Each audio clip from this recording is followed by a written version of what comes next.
வணக்கம். சுமைகள் சுமைகள் அல்ல, பாரமானது சிலுவை மரம் அல்ல, பாவிகள் எம் பாவமே. சுமையானது கழுமரம் அல்ல, எம் சுயநலமான வாழ்க்கையே. ஆம், தம் வழியை செம்மைப்படுத்திக் கொள்வோர் கடவுளின் மீட்பை கண்டடைவர்.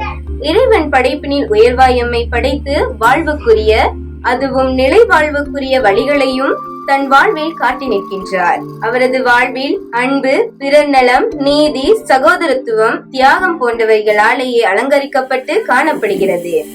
ஆனால் அவர் பிள்ளைகள் நாம் அதனை விடுத்து அன்பை அயலவருக்கு காட்டாமல், பொது நலமின்றி சுயநலம் கொண்டவர்களாய், நீதிக்கு சான்று பகராமல் அநீதிக்கு குரல் கொடுப்பவர்களாய், ஆசை, பேராசை, பதவி, பட்டம் என பகட்டான வாழ்வுக்கு ஆன்மாவை அளிக்கும் ஆணவத்திற்கு முக்கியத்துவங்கள் கொடுத்து இறை மனித உறவை துண்டித்துக் கொண்டோம்.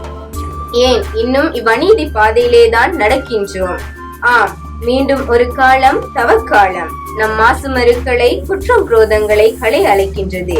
ஆண்டவர் கட்டளைக்கு செவிமடுத்து அதனை வாழ்வாக்குவோம். தீமை செய்தலை விட்டொழித்து நன்மை செய்ய கற்றுக்கொள்வோம்.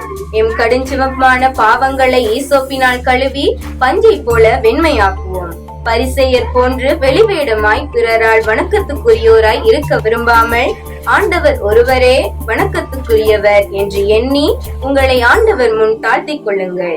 ஏனெனில் தன்னை தாழ்த்திக் கொள்கின்றவன் கடவுள் முன்னிலையில் உயர்த்தப்படுவான். ஆமென்.